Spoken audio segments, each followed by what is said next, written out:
Esta é a nossa Cesaline, uma reunião virtual para você. Onde um ou mais estejam reunidos em meu nome, lá estarei. Palavras do Mestre Jesus. Assim, convido a todos para nos concentrarmos nas lições e tratamentos que iremos receber. No primeiro momento, teremos uma lição preparatória, uma lição do Evangelho e suas respectivas explicações. No segundo momento, teremos o passe à distância e não esqueça de colocar um copo de água próximo para a fluidificação. E nesse momento, procure estar confortável em um lugar de sua preferência. Desligue os aparelhos que possam tirar sua atenção.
Boa noite. Pedimos a permissão a Deus, a Jesus, à espiritualidade maior, para o início de nossas atividades de hoje, dizendo: Senhor, ensina-nos a oferecer-te o coração puro e o pensamento elevado na oração. Ajuda-nos a pedir em teu nome, para que a força de nossos desejos não perturbe a execução de teus desígnios.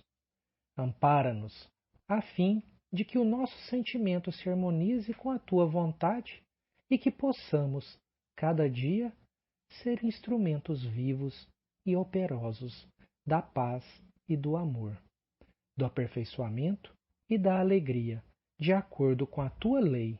Assim seja. A lição da noite de hoje, de abertura, é do livro Pai Nosso, pelo Espírito Meimei, psicografia de Francisco Cândido Xavier. Lição número 2, Existência de Deus. Conta-se que um velho árabe analfabeto orava com tanto fervor e com tanto carinho cada noite que, certa vez, o rico chefe de grande caravana chamou-o à sua presença e lhe perguntou: Por que oras com tanta fé? Como sabes que Deus existe, quando nem ao menos sabes ler? O crente fiel respondeu: Grande Senhor, conheço a existência de nosso Pai Celeste pelos sinais dele. Como assim? Indagou o chefe admirado. O servo humilde explicou-se. Quando o senhor recebe uma carta de pessoa ausente, como reconhece quem a escreveu? Ué, pela letra. Quando o senhor recebe uma joia, como é que se informa quanto ao autor dela? Pela marca do ourives.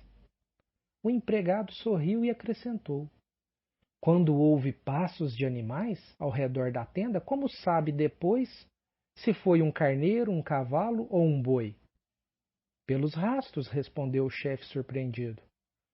Então, o velho crente convidou-o para fora da barraca e, mostrando-lhe o céu, onde a lua brilhava cercada por multidões de estrelas, exclamou, respeitoso: Senhor, aqueles sinais lá em cima não podem ser dos homens.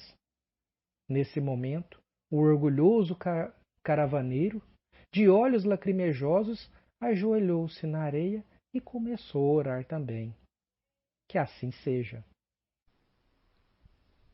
Espero que todos estejam bem, em paz e amparados pelo Mestre Jesus. A nossa reflexão da noite de hoje vem lá do capítulo 10 do Evangelho. Bem-aventurados os que são misericordiosos. Não julgueis para não serdes julgados. Aquele que estiver sem pecado, atire a primeira pedra. Não julgueis para não serdes julgados, pois sereis julgados conforme houverdes julgado aos outros, e se aplicará a vós, na mesma medida, aquilo que aplicastes contra eles. Então os escribas e os fariseus levaram-lhe uma mulher que havia sido surpreendida em adultério. Fizeram-na ficar de pé no meio do povo e disseram a Jesus: Mestre, esta mulher acaba de ser surpreendida em adultério. Moisés nos ordena na lei apedrejar as adúlteras. Qual é, portanto, vossa opinião a respeito disso? Eles diziam isso querendo tentá-lo, a fim de o ter do que acusá-lo. Mas Jesus, abaixando-se, escrevia com seu dedo na areia. Como continuassem a interrogá-lo, levantou-se e lhes disse: Aquele dentre vós que estiver sem pecado, lhe atire a primeira pedra. Após isso, abaixou-se de novo e continuou a escrever na areia. Mas eles, o tendo ouvir falar assim, retiraram-se um após o outro, os velhos saindo primeiro. E assim Jesus permaneceu sozinho com a mulher que estava no meio da praça. Então Jesus, levantando-se de novo, lhe disse: Mulher, onde estão os vossos acusadores? Ninguém vos condenou? Ela lhe disse: Não, Senhor. Jesus então lhe respondeu: Eu também não vos condenarei. Ide e no futuro não pequeis mais. Isso está lá em João, capítulo 8, versículos de 3 a 11. Para trazer um prisma diferente sobre essa lição, que necessariamente fala sobre perdão, eu vou me apoiar também num capítulo do livro Boa Nova, a lição número 13, que trata dessa passagem específica aqui do Evangelho, da mulher adúltera, em que Jesus faz esclarecimentos mais profundos para o João sobre essa passagem. Passado esse processo aqui que a gente viu da praça, João foi perguntar para Jesus por que ele não havia condenado essa mulher, essa adúltera. E Jesus disse para o João: Quais as razões que aduzes em favor dessa condenação? Sabe o motivo por que esta pobre mulher se prostituiu? Terá sofrido alguma vez a dureza das vicissitudes que ela atravessou em sua vida? Ignoras o vulto das necessidades e das tentações que a fizeram sucumbir ao meio do caminho? Não sabes quantas vezes tem sido ela objeto de escárnio dos pais, dos filhos e dos irmãos e das mulheres mais felizes? Não seria justo agravar-lhe os padecimentos infernais da consciência pesarosa e sem rumo? Aí o João continuou ainda apertando Jesus. falando que ela era de fato uma adúltera e que ela fazia jus à punição conforme estava escrito no Antigo Testamento, onde está lá falando que os homens pagarão ceitil por ceitil os próprios erros. E aí Jesus continua: João, ninguém pode contestar que ela esteja em pecado. Quem estará irrepreensível na face da terra? A sacerdotes da lei, magistrados e filósofos que prostituíram suas almas por mais baixo preço. Contudo, ainda não lhes vi os acusadores. A hipocrisia costuma campear impune, enquanto se atiram pedras ao sofrimento. João, o mundo está cheio de túmulos caiados. E aí ele continua lá na frente ainda. Poder-se-ia desejar para a pecadora humilde tormento maior do que aquele a que ela própria se condenou por tempo indeterminado? Quantas vezes lhe tem faltado pão à boca faminta, ou a manifestação de carinho sincero à sua alma angustiada? Raras dores no mundo serão idênticas às agonias de suas noites silenciosas e tristes. Esse o seu doloroso inferno, sua aflitiva condenação. E aqui fica claro o que é o pensamento, o que é a intenção de Jesus. Ele, conhecedor profundo da alma humana que é, sabe que todos nós já temos um juiz que nos dá a punição daquilo que fazemos de errado contra a lei natural, contra a lei de Deus, que é a própria consciência.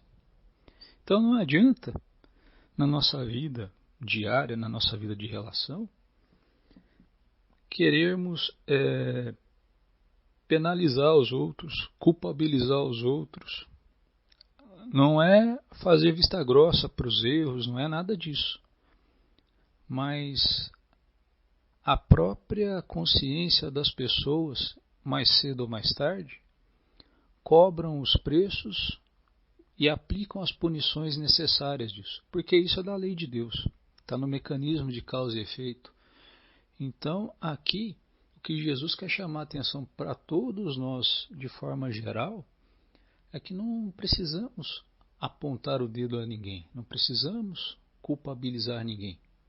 A própria consciência já se encarrega disso e às vezes ela é um juiz muito mais duro, muito mais implacável, muito mais inflexível do que qualquer julgamento externo que qualquer um de nós possa fazer dos outros.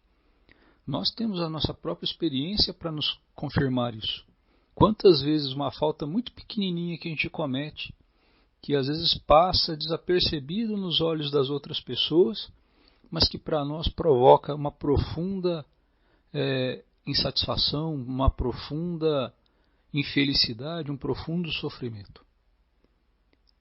E aí, os mecanismos de reparação é que precisam entrar em ação.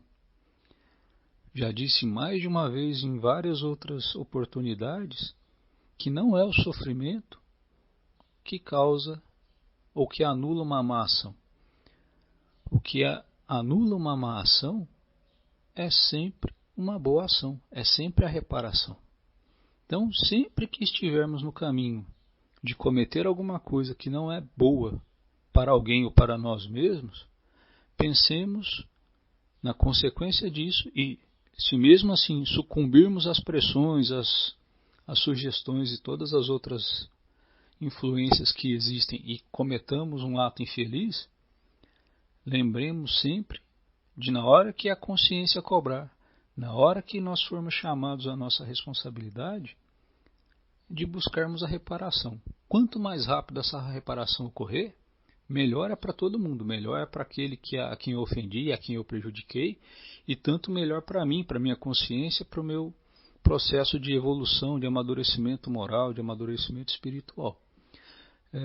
Jesus, nessa lição, ele deixa claro que o que nós precisamos tratar os outros é sempre com bondade. Tanto é que ele pergunta para a mulher, conforme está na passagem do Evangelho, assim, onde estão os vossos acusadores? Ninguém te condenou? Ela fala que não. Então eu falo assim, eu também não te condeno. Vá e não peques mais. Quer dizer, fala assim, Toma aqui a sua nova oportunidade e procura agora caminhar no caminho reto. A advertência semelhante ele dá a se não me engano, um aleijado ou um leproso que ele curou lá no tanque de Betsaida. Que ele fala para ele assim: vá e não peques mais para que não te aconteça coisa pior. Então ele sempre dá para as pessoas uma instrução, nunca uma condenação. Ele orienta as pessoas, ele orienta o modo de proceder, o modo de encarar as condições da vida. Mas nunca faz dessas pessoas, ou nunca dá a essas pessoas uma condenação. Porque de fato Deus não condena ninguém. Em outras passagens do Evangelho, em outros estudos que nós já fizemos, lá fica muito claro que a pena para a falta, o tempo de duração da expiação, da provação, qualquer coisa que seja, é o tempo que demora para o arrependimento e a reparação.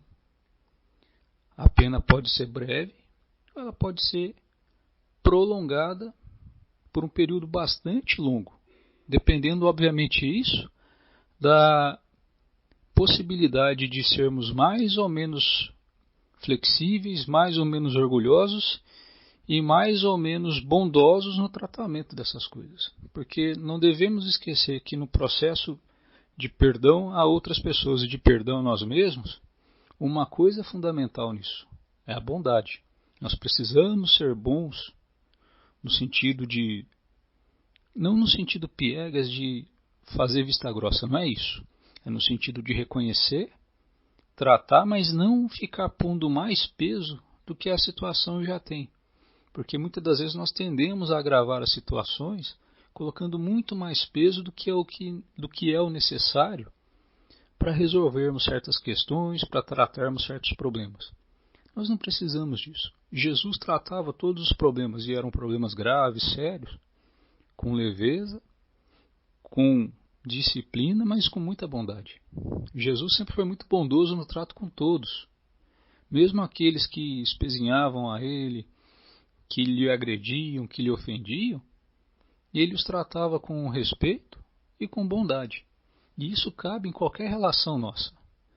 Nada justifica termos um ato violento. Muitas das vezes respondemos com grosseria, com brutalidade, com falta de cuidado, porque ainda estamos presos aos nossos automatismos.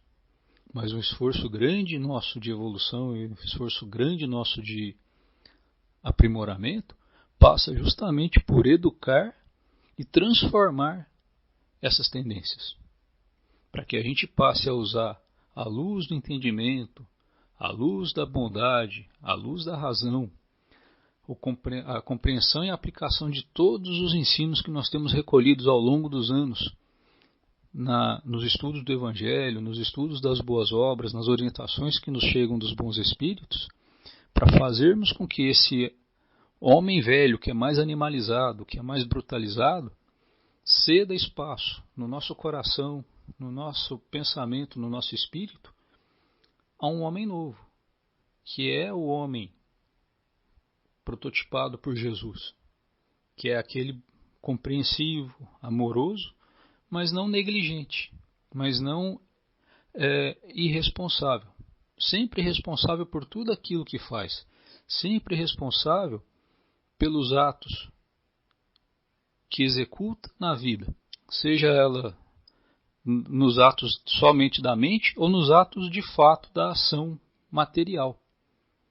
Essa é a responsabilidade, porque é aí que se trava o verdadeiro embate do progresso.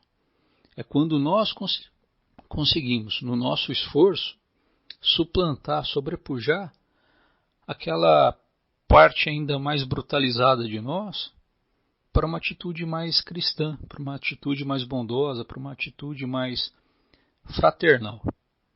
E, nesse aspecto, o perdão é uma coisa fabulosa, é uma ferramenta espetacular que Jesus ensinou aos homens e que, às vezes, ainda nós relutamos a usar. Porque imaginamos que perdoar é sinal de fraqueza, perdoar é sinal de concordar com a coisa errada, e não é isso. Perdoar é se libertar das amarras que nos prendem aos sentimentos inferiores, aos sentimentos de vingança, aos sentimentos de raiva, aos sentimentos de rancor. São essas coisas que o perdão trata e que libera o homem para encarar todos os outros seres da criação como irmãos, como pessoas que também necessitam de apoio, que também necessitam de entendimento, tanto quanto qualquer um de nós precisa. Ele é muito feliz, Jesus, na passagem dele do livro Boa Nova, quando ele fala assim: existe alguém na terra livre das máculas? Não estão os filósofos, os doutores, os sacerdotes também em situação às vezes até pior do que a adúltera? Essa é uma reflexão que nós temos que fazer. Não no sentido de posar de bom samaritano, de uma pessoa muito legal, não é isso. É de fato fazer uma avaliação profunda de como é que nós encaramos as ofensas que nos são feitas ou que nós julgamos receber e como nós tratamos e devolvemos isso para o mundo. O trabalho grande nosso de pacificação da nossa alma, a pacificação do nosso lar, a pacificação da nossa mente, da nossa emoção, passa por esse aspecto do saber perdoar e do saber pedir o perdão. Jesus, nessas explanações, nessas explicações ao João e em muitas outras que ele fez a partir de então, sempre traz a visão da bondade, a visão do perdão e a visão do auxílio. Muitas vezes a pessoa que nos agride é tão ou mais doente do que nós mesmos. E nesse aspecto, cabe a nós nos abastecermos mais de paciência, nos abastecermos mais de entendimento, quando isso é possível ser feito, porque muitas das vezes a gente não consegue fazer isso, e isso é uma realidade, mas tendo a gente conhecimento do Evangelho, é fundamental que nós tentemos, tanto quanto possível, aplicar isso, aplicar a bondade, aplicar o entendimento e perdoar. Como diz a própria lição do Evangelho, não só 7 vezes, mas 70 vezes 7 vezes, ou tantas quantas vezes forem necessário, porque o nosso processo de evolução não vai se restringir só a essa etapa da vida, vai se prolongar para muito mais que isso, e sempre vamos precisar conceder o perdão a alguém e muito mais pedir o perdão de alguém e diretamente de Deus. Então que nós reflitamos sobre isso e que tentemos, tanto quanto nos seja possível, nos esforçar para seguir as orientações, as recomendações de Jesus ao longo da nossa vida. Que Deus nos ampare, nos ilumine e nos fortaleça, não só hoje como sempre. Que assim seja. Muito obrigado por essa oportunidade. Agora, nesse instante, vamos nos preparar para o nosso passe à distância. Vamos fechando nossos olhos, elevando nossos pensamentos até Deus, Jesus e a espiritualidade maior. Também pedimos o concurso de nosso anjo da guarda. Que a espiritualidade maior possa fluidificar nossa água com os remédios necessários ao nosso melhoramento físico, mental e espiritual, de acordo com o nosso merecimento. Seja qual for a situação de tua vida, não perca as esperanças. Que o Senhor está vendo e tudo sabe, e te ajudará a escolher os melhores caminhos para o restabelecimento. Nunca blasfemes contra a natureza, pois as situações mudam de hora para hora. E quem confia sempre sai vitorioso, sentindo a glória palpitar, como sendo bem-estar na consciência. Se estás doente, ou alguém que conheças está enfermo, pede a Jesus com fé que o melhor será feito, de acordo com a necessidade e permissão de Deus. Quando pensamos em Deus, sentimos todo o bem que possa ser feito por nós. Sê amigo de todos em tua casa. Ouve quem queira falar, analisando o que cada um diz. E responde como se fosse Jesus respondendo, tendo a paciência de ouvir e responder. A paz em teu lar é a conquista dos teus esforços somados todos os dias. Quem não tem tempo para as boas conversações em família, nunca encontra o que busca: a felicidade. E agora vamos fazer o Pai Nosso para finalizar o nosso passe, pedindo não só a nós, mas que todos que aqui estão em nosso lar, encarnados e desencarnados, possam receber essas bênçãos da espiritualidade maior.